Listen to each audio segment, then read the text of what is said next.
செல்வதற்கும் பெண்கள் கோவிலுக்கு செல்வதற்கும் ஒரு வித்தியாசம் இருக்கு. அழகான ஒரு வித்தியாசம் இருக்கு.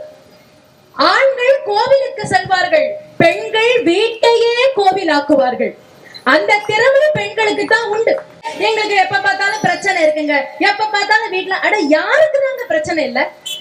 உலகத்துல எல்லாருக்கும் பிரச்சனை இருக்குங்க. அந்த பிரச்சனையில இருந்து கரை சேருவதற்கான வழி இல்லத்திலேயே இருக்கும் பொழுது கோவில் வழிபாடு சிறந்தது. நான் இல்லையே சொல்லல.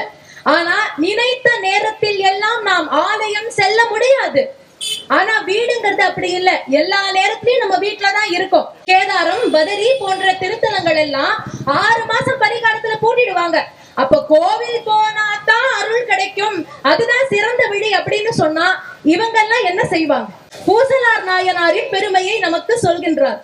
பூசலார் நாயனாருடைய கதை இருக்கே, ரொம்ப அழகான ஒரு கதை. அவர் தன்னுடைய மனதிலேயே இறைவனுக்கு கோவில் கட்டுகின்றார்.